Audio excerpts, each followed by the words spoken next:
साथियों, मैं बीएल लूणा मेरे यूट्यूब चैनल स्टडी टाइम में आपका हार्दिक स्वागत करता हूं। हम काव्य शास्त्र पढ़ रहे थे और उस काव्य शास्त्र में जो रस है वो पढ़ रहे थे। जो काव्य रस है वो हम पढ़ रहे थे। उस काव्य रस के अंदर हमने एक क्लास पहले कर ली है जिसके अंदर रस की जो परिभाषाएं हैं, रस के कितने जो प्रकार होते, भेद होते, उसके अंदर हमने जो स्थायी भाव है उसके बारे में अध्ययन कर लिया। अगर आप मेरे चैनल पर पहली बार विजिट कर रहे हो तो आप मेरे चैनल को सब्सक्राइब कर ले, बेल आइकन को ऑल पे प्रेस कर ले ताकि मेरे आने वाले हर वीडियो का नोटिफिकेशन आपको मिलता रहे। दूसरी बात, जो हिंदी व्याकरण और जो हिंदी साहित्य का इतिहास है, इन दोनों के जो पीडीएफ नोट्स है वो मैंने टेलीग्राम पे अपलोड कर दिए। अगर आप लेना चाहे तो उसका लिंक मेरे वीडियो के डिस्क्रिप्शन बॉक्स में आप जाकर ले सकते हो। आज हम बात करें विभाव की, यानी विभाव क्या है। तो स्थायी भाव हमने समझे है, यानी स्थायी भाव वो होते जो हमारे शरीर के अंदर पहले से मौजूद होते और जैसे ही कोई उचित कारण मिलता है और उस कारण के आधार पर वो हमारे शरीर में वो प्रकट होने लगते हैं, तो वो पहले से हमारे शरीर के अंदर मौजूद होते, वो सारे स्थायी भाव कहलाते हैं। आज जो है वो हम क्या करेंगे, विभाव के बारे में देखेंगे, यानी विभाव क्या है। तो मोटा मोटी विभाव के बारे में हमने बताया है आपको, आज हम इसके बारे में अच्छे से समझ लेते हैं। स्थायी भावों को जागृत करने वाले कारण विभाव कहलाते हैं। अब देखिए, स्थायी भाव यानी जैसे कोई मनुष्य, उसके अंदर क्रोध है वो पहले से मौजूद है, क्रोध है वो पहले से मौजूद है। अब क्या होगा कि जैसे एक कोई आदमी आया जिससे पहले से इसकी कोई दुश्मनी हो, इससे बनती नहीं हो, और ये आदमी को जब देखेगा, इस आदमी को देखेगा तो इसके अंदर क्या होगा, क्रोध नाम का भाव जगेगा उसके प्रति। तो ये जो क्रोध है वो स्थायी रूप से मौजूद है एक आदमी के शरीर के अंदर। पशु हो सकता है, जो सजीव चीजें वो कुछ भी हो सकती है। अब जो ये आने वाला जो आदमी है या कोई पदार्थ भी हो सकता है, जरूरी नहीं है आदमी हो, तो उसको जो देखकर हमारे अंदर जो भाव जगे, यही जो आदमी होता है, जैसे मान लिया कोई स्त्री है, किसी स्त्री को देखकर किसी आदमी को जैसे मिलते हैं तो वो प्रेम जगता है, तो उस स्त्री के कारण प्रेम जगा। तो कहने का मतलब हमारे अंदर एक प्रेम पैदा हुआ। तो ये जो भाव है तो स्थायी रूप से जिसके अंदर निवास करते वो स्थायी भाव हो गए, और वो जिसके कारण से जगते हैं वो कारण है, वो विभाव कहलाते हैं। समझ रहे हो आप। तो अब देखिए, जिन दृश्यों घटनाओं को देखकर या सुनकर हृदय में सुषुप्त अवस्था में निवास करने वाले स्थायी भाव जागृत और उद्दीप्त होते हैं, वे कारण रूप विभाव कहलाते। देखिए, कई बार ऐसा होता है कि सामने से कुत्ता आया और कुत्ते को देखकर हमारे सारे बाल खड़े हो जाते हैं, शरीर पर छोटे छोटे बाल छेद होते हैं ना, वो एकदम से सारे रोम है वो छोटे छोटे वो खड़े हो जाते हैं और हम थोड़ा डर जाते हैं। तो किसके कारण डरे, कुत्ते के कारण। तो कुत्ता है ना वो विभाव के अंदर आएगा, कुत्ता है किसके अंदर आएगा, विभाव के। तो ये कारण आप समझने की कोशिश करें, यानी स्थायी भाव क्या है और विभाव क्या है, इसको समझने की इस प्रकार कोशिश करें। अब देखिए विभाव के भेद।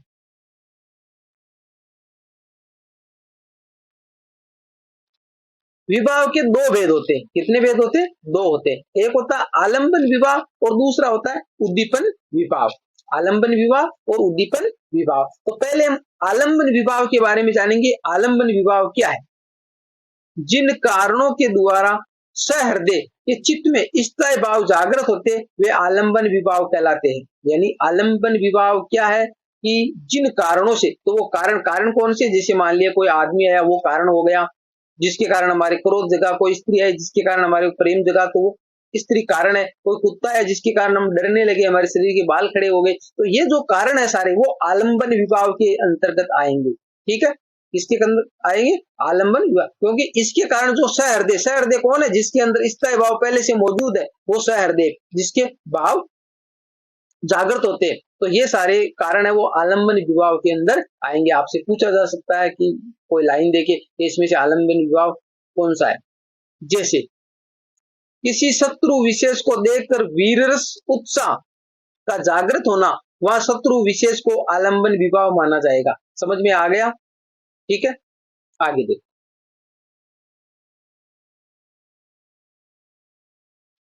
जितना ज्यादा आप पढ़ोगे, जितना ज्यादा अभ्यास करोगे, उतना ही ज्यादा समझने में आपको सहायता मिलेगी। यानी जितना ज्यादा अभ्यास करोगे उतना ही ज्यादा अच्छा होगा, बार बार जितने उदाहरण देखोगे। ठीक है, अगर फिर भी हम भी अच्छे से आपको समझाने की कोशिश करें, अगर फिर भी किसी प्रकार का डाउट रह जाता है तो आप मेरे को कमेंट बॉक्स में पूछ सकते हो। इसके अलावा अगर आप, एक मेरा और चैनल है मोटिवेशन टाइम बीएल लूणा के नाम से, अगर आप देखना चाहे तो उस पर भी आप विजिट कर सकते हो। उस पर मैं जो हमारे दैनिक जीवन में जो घटने वाली जो परिस्थितियां, उन परिस्थितियों के साथ में हम किस प्रकार अपनी जिंदगी है वो जी सकते हैं, इन परिस्थितियों को नजरअंदाज करते हुए, इन परिस्थितियों लड़ते हुए हम किस प्रकार काम कर सकते हैं, किस प्रकार पढ़ाई कर सकते हैं, किस प्रकार जिंदगी में खुश रह सकते हैं। तो वो जो आम जिंदगी की जो हमारी जो दैनिक जो घटनाएं होती है, उन घटनाओं से हम कैसे सीख सकते हैं, ऐसी चीजें मैं उसपे शेयर करता रहता हूँ। तो आप वो मोटिवेशनल टाइम बीएल लूणा के नाम से चैनल है, आप उस पर भी विजिट कर सकते हो। अब देखिए, उद्दीपन विभाव यानी जागृत स्थायी भावों को उद्दीप्त करने वाले प्राकृतिक अथवा कृत्रिम उपादान उद्दीपन विभाव कहलाते। अब देखिए, यहाँ समझने की, विभाव दोनों ही है, आलंबन विभाव और उद्दीपन विभाव। आलंबन विभाव और उद्दीपन विभाव में जो माइनर सा जो अंतर है, ये अंतर समझने की कोशिश करनी। जैसे मान लिया स्थायी भाव क्या है, क्रोध, उत्साह, प्रेम, ये जो भाव है स्थायी। ठीक है, ठीक है, ये जो जिसके हृदय में जागृत होते हैं वो स्थायी भाव है, ये उसको आश्रय भी बोला जाता है। जिसके हृदय में जागृत होते हैं उसे आश्रय भी बोला जाता है। तो ये जो है वो तो इसके अंदर है। अब इसको जगाने वाले जो कारण है, इसको जगाने वाले कारण वो आलंबन विभाव कहलाएंगे। अब जगाने वाले कारण जैसे शत्रु हो गया, स्त्री हो गई, जैसे कुत्ता आया, कोई शेर आया, उसके कारण हम जड़ रहे, तो ये जो सारे हैं वो क्या हो गए, ये आलंबन विभाव हो गए। अब उद्दीपन विभाव क्या होगा, ये कह रहा है जागृत स्थायी भावों को उद्दीपित करने वाले प्राकृतिक तो कृत्रिम उपादान उद्दीपन विभाव कहलाते। जैसे अब देखिए, हम बैठे हुए हैं, अब क्रोध हमारे को क्यों आया, समझना यहाँ पर। यानी हम बैठे हुए हैं, हमारे को क्रोध आया कि कोई शत्रु है जो हमारे सामने से निकला।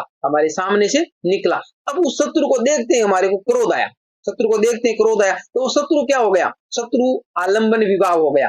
ठीक है, अब क्या होगा कि वो शत्रु जाते हुए अगर हमारे को कहीं आंख से इशारा करे, कहीं हाथ से इशारा करे, या मुंह से कुछ गाली गलौज करे, तो क्या होगा, ये जो क्रोध है वो और ज्यादा भड़क जाएगा, यानी ये उद्दीप्त हो जाएगा और तेज हो जाएगा। जैसे मान लिया हम, वो कहावत है ना, आग में घी डालने वाले, तो वो आग में घी डालने वाला काम कर रहा है शत्रु, आग में घी डालने वाला काम कर रहा है। तो वो जो आग में घी डालने का जो काम करता है वो उद्दीपन विभाव है, अब देखिए, उच्च स्थायी भाव के जागृत होने के पश्चात, वो जागृत हो गया, रणभूमि में रणभेरी का बच जाना, कहने का मतलब सामने जिससे शत्रु है वो खड़ा है, तो हमारी देशभक्ति पैदा हो गई।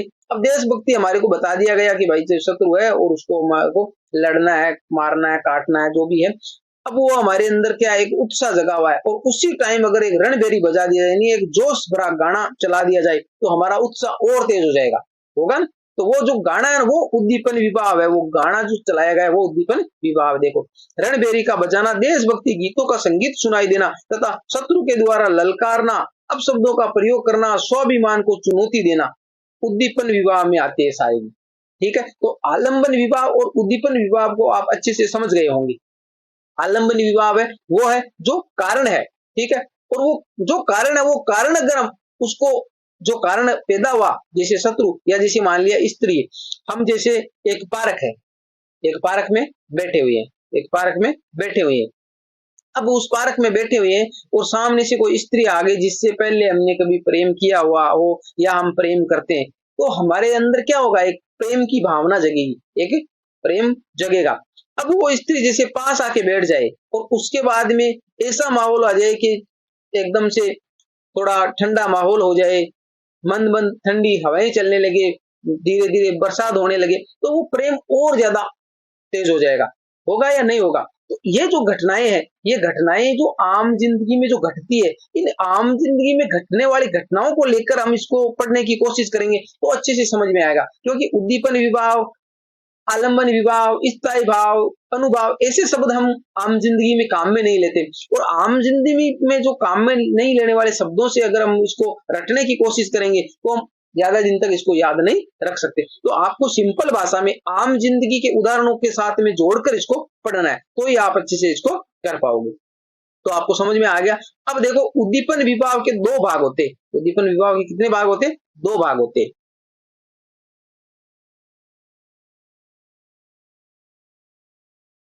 एक हो गया प्राकृतिक और एक हो गया कृत्रिम। प्राकृतिक और कृत्रिम। प्राकृतिक जो प्रकृति द्वारा जो घटित घटना, जैसे मान लिया कोई स्त्री आके पास में बैठ गई तो वो जैसे ही हमारे को बरसात होने लगी तो एक प्राकृतिक घटना है। कृत्रिम की बात करें, जैसे मान लिया वो सज धज के आई है, उसके गहने हैं, ठीक है, तो इस प्रकार जो सज धज के वो सुंदर लग रही है हमारे को, तो वो एक कृत्रिम हो गया। ठीक है, तो एक कृत्रिम और प्राकृतिक के बारे में आप समझ गए। अब देखिए आलंबन की चेष्टाएं विवाह, आलंबन की चेष्टाएं वो विवाह कहलाती है। यानी आलंबन की चेष्टाएं जो अभी हम पढ़ के आए, जैसे आलंबन की चेष्टाएं विवाह कहलाती है। विवाह कौन से, जैसे वो शत्रु है, ठीक है, तो शत्रु के द्वारा जो की तो विवाह में आएगी वो आलंबन की चेष्टाएं। और आश्चर्य की चेष्टाएं वो अनुभाव कहलाती है। आश्चर्य कौन हुआ, आश्चर्य वो हुआ जिसके अंदर स्थायी भाव पैदा हुआ है, वो अनुभाव कहलाएगा। यानी उसकी जो क्रियाएं हैं, यानी आश्चर्य की जो चेष्टा है वो अनुभाव कहलाएगी और आलंबन की जो चेष्टाएं है वो विभाव कहलाएगी। तो ये बातें आपको याद रखना है, आलंबन की चेष्टाएं विभाव कहलाती है और आश्चर्य की चेष्टाएं अनुभाव कहलाती है। इससे अब देखिए आश्चर्य, आश्चर्य क्या है, जिसके हृदय में अनुकूल कारणों से स्थायी भाव जागृत एवं उद्दीप्त होता है उसे आश्चर्य कहते हैं। यानी कहने का मतलब जो स्थायी भाव सहृदय में जो व्याप्त थे, सहृदय में व्याप्त थे, वो उचित कारण देकर, उचित कारण का मतलब जैसे विवाह में पढ़ रहे थे, विवाह में हमने क्या पढ़ा, विवाह में ये पढ़ा कि जैसे हम बैठे हुए और सामने शत्रु आ गया, शत्रु आते ही हमारे को क्रोध आने लगा, तो क्रोध किसको आया, हमारे को आया, तो हमारे शरीर में जो जागृत है तो हम जो क्या वो आश्चर्य में आएंगे। यानी जिसके हृदय में अनुकूल कारणों से, अनुकूल कारण विभाव में आएंगे, स्थायी भाव जागृत है उद्दीप्त होता है, उसे आश्चर्य कहा जाता है। तो आश्चर्य क्या होगा, जो हम है वो आश्चर्य होंगे और शत्रु है वो विभाव में आएगा जो कारण है। ठीक है, तो आप समझ गए होंगे आश्चर्य की चेष्टाएं और जो आलंबन की चेष्टाएं, अभी आपको हमने पिछली बातें बताई है वो। ठीक है, तो ये दोनों चीजें आपको अच्छे से याद रखना है। आश्चर्य की चेष्टाएं वो अनुभाव में आएगी, ठीक है, और आलंबन की चेष्टाएं वो विभाव में आएगी। ठीक है, आगे जो अनुभाव है ये हम आगे पढ़ेंगे अगली क्लास में। उम्मीद करता हूँ ये क्लास आपको अच्छी लगी होगी। अगर अच्छी लगी है तो लाइक शेयर एंड सब्सक्राइब करें। मिलते हैं